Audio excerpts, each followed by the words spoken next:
Star మా నుంచి తాజాగా ఒక ప్రోమో రిలీజ్ అయ్యింది. ఆ ప్రోమోను మీరు గమనించినట్లయితే మొత్తానికి ఆయిష తనుజాని టార్గెట్ చేసినట్టు ప్రోమోలో అయితే కనిపించింది. ఇక తనుజ కావాలని చెప్పేసి బిగ్ బాస్ హౌస్ లో ఒక ఫేక్ రిలేషన్షిప్ పెట్టుకుంటే ఎలాగైనా టాప్ 5 లో ఖచ్చితంగా ఉండొచ్చు అని అనే భ్రమలో తనుజ ఉన్నట్టు ఆయిష ఏదో అది క్లియర్ కట్ గా చెప్పినట్టు ప్రోమోలు అయితే చూపించారు. నిజంగా ఆయిష కూడా అలాగే మాట్లాడింది. ఒక బాయ్ ఫ్రెండ్ ఒక నాన్న అనే బాండింగ్ ఉంటే ఎలాగైనా టాప్ 5 లోకి వెళ్ళిపోతావు. అంతేకాకుండా ఆల్రెడీ నువ్వు సీరియల్లో నటించావు, ఇక్కడ నటించాల్సిన అవసరం లేదంటూ ఏవేవో భారీ డైలాగ్స్ చెప్పేసింది ఆయిష.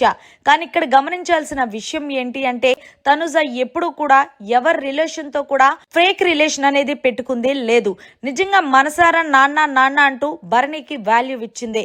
ఇక పవన్ కళ్యాణ్ బాయ్ ఫ్రెండ్ గా ఎప్పుడూ అనుకున్నది లేదు, తన లిమిట్స్ ని తన ఎప్పుడు క్రాస్ చేసింది లేదు.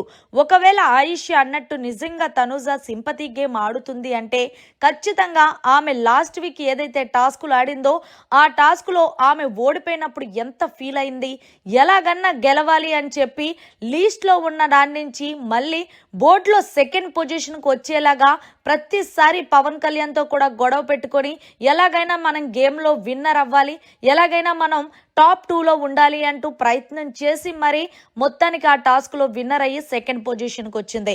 కానీ ఆయిష మాత్రం ఏదో భరణి గారిని పవన్ కళ్యాణ్ ని వాడుకొని తనుజ ఇన్ని రోజులు హౌస్ లో కొనసాగుతుంది అన్నట్టు మాట్లాడడం అది ఎంతవరకు కరెక్ట్ అంటారనేది కమెంట్ రూపంలో చెయ్యండి.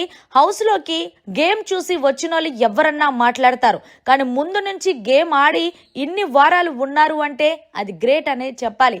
మరి ఇందులో తనుజ వర్షన్ కరెక్టా లేకపోతే ఆయిష ఓవర్ యాక్టింగ్ చేస్తుందా అనేది ఒపీనియన్ ని జర కామెంట్ రూపంలో తెలియచేయండి.